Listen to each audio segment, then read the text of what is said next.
shirar gaara oo uu kaga qayb galay wadamo Yurub ah oo waliba dhaqaalaha sidii loo dhisi lahaa iyo shidaalka sidii loo soo saari lahaa ciidamada sidii loo fangarayn lahaa iyo tababarka ciidanka wuxuu dhan qalabaynta ciidanka iyo xuduudaha iyo Djibouti dhinaceeda. Habil Cabdi Haybe oo falqaya siyaasadeed ah ayaa si toos ah khadka ugu jira. Habil soo dhawow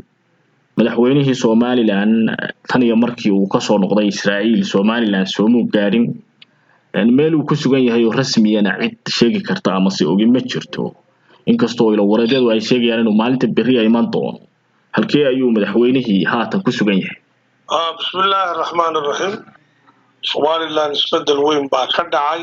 26 December laga bilaabo dawladda aqoonsan yahay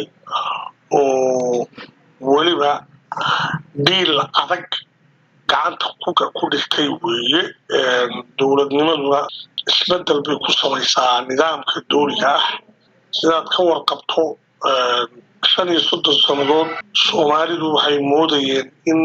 ay iyadu iska burbursan tahay oo Somaliland waxa xanibaya ay Soomaaliyada burbursan tahay laakiin waxa la ogaaday 35 sanadood dawladda Djibouti iyo dawladaha Masar iyo Turkiga iyo Sacuudiga iyo wadamada badalka Qatar ka mid tahay dawladahaas inay dagaal ka wadeen Soomaaliya gudaheeda innagana ay xanibaadii ugu hayeen wixii la qarin jiray oo baa hadda daylight laga dhigay oo maalinta cad baa imika hub iyo ciidan iyo system taasoo diblomaasiyada baa socotay 35 sano soo dhaafay Somaliland laamiyada u taagnay ilaahay wuxuu ummadda ku badbaadiyay daacadnimadeeda iyo dawladnimada ay raadinaysay. madaxweynihii shirkii ugu dambeeyay ee ka qayb galay state visit-ka ahaa ee dawladda Israa'iil ay ku marti qaaday isagii iyo wafdigiisa wuxuu uga gudbay wadan Israa'iil saaxiib la ah oo waliba gacan saar fiican la leh diyaarad khaas ah la siiyay wadankaas ku maqnaa dhowr wadan oo kalena waa isu maray taageero military iyo mid dhaqaale oo Yurub oo dhan European Union oo dhan ay taageero siiyaan ayaa bilaabatay. shirar gaara oo uu kaga qayb galay wadamo Yurub ah oo waliba dhaqaalaha sidii loo dhisi lahaa iyo shidaalka sidii loo soo saari lahaa ciidamada sidii loo fangarayn lahaa iyo tababarka ciidanka wuxuu dhan qalabaynta ciidanka iyo xuduudaha iyo Djibouti dhinaceeda baabalmanda dhinaceeda ilaa iyo la qoray badda iyo barigaba in la kontrolo hawl noocaas oo weyn oo fulin u baahan ay ku baqayeen oo intii ku maqnaa walaalaheen Imaaraat Arabkuna si fiican bay u taageereen diyaarada khaas ah siiyeen waana dhaqaalada oo ku bixiyeen fiican madaxweynuhu shaqo ku maqay laakiin waa sir sababtoo ah cadowgii imika dawlado waaweyn baa sirdoonkoodii iyo diyaaradahoodii militariga iyo daroonadoodii lagu mashquulsan yihiin taas waa looga dhigay sir looga dhigay wax walba. waa tahay Habil dhinaca maamul goboleedka Puntland oo Somaliland ay heshiis amni lahaayeen weeraro ciidamaysan ayaa haatan gudihiisa ka socda oo Xasan Sheekh Maxamuud ku soo qaaday arintaasi ma Somaliland maxay uga dhigan tahay. Puntland waa maamul goboleed Soomaaliyeed oo dawlad goboleed waliba dawlad loo bixiyay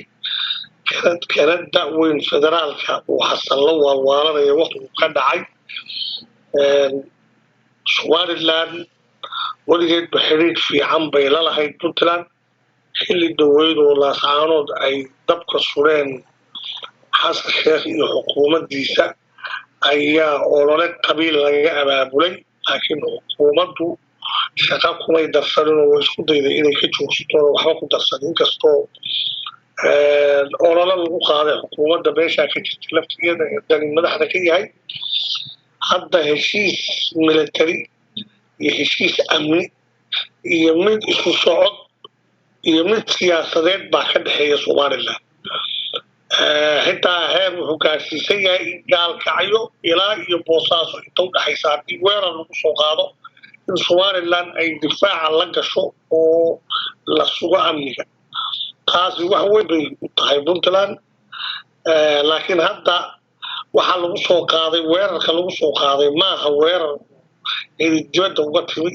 laakiin maalgelin dibadda ah iyo dowladan taagta daran ee waqtigeedu dhacay ninkan xoolaha ummadda boobay ee hadda Afrika u cararay wixii geysanaya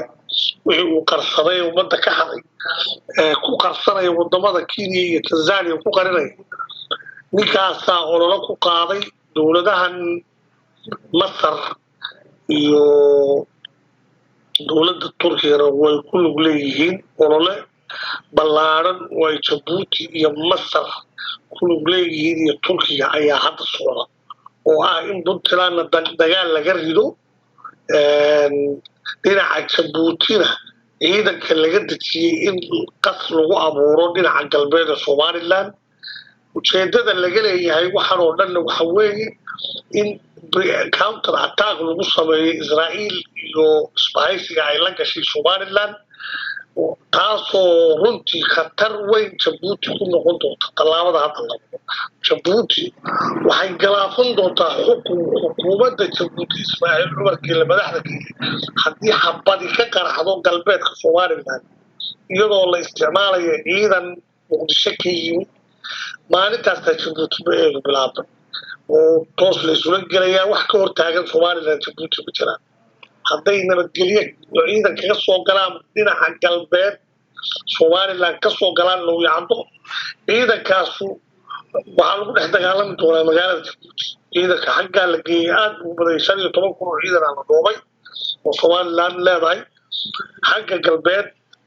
khalkhalka la raba in laga furo ujeedadiisa dhan waa in gobolka Awdal baysas military oo badda ah oo ay Somaliland leedahay baa jira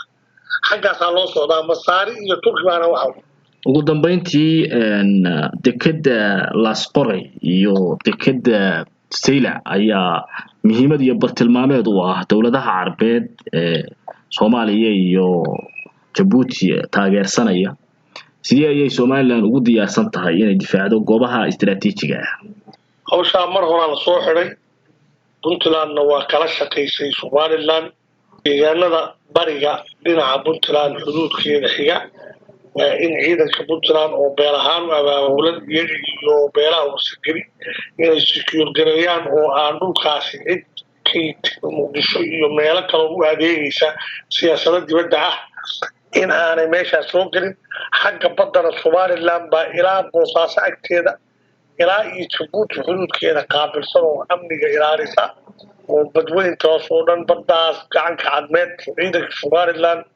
oo vessels laga keenay Israel iyo Greek iyo laga keenay wadamo waaweyn oo baarti dheereeya ayaa loo sameeyay halkaas waa secure dowladda Mareykanka iyo dowladda Israel ee heshiiska hadda lala galay labaduba diyaaradooda iyo maraakiibtooda dagaalku waa joogaan badda oo Iran baa halkaas ciidanka Iran halkaas kulaalaya ilaalinaya cunaqabataynta Hormuz xiray ayaa dhooban gacanka cadmeed oo dhan marka meel ay ka soo galaan Turki iyo Masaari meel ay ka soo galaan meesha ma jirto waa secure dhulkaas waa dhul gacanta si buuxda ugu jiro oo aan China walaa Turki walaa Masar madaxa ma soo geli karaa badda gacanka cadmeed oo xiran tahay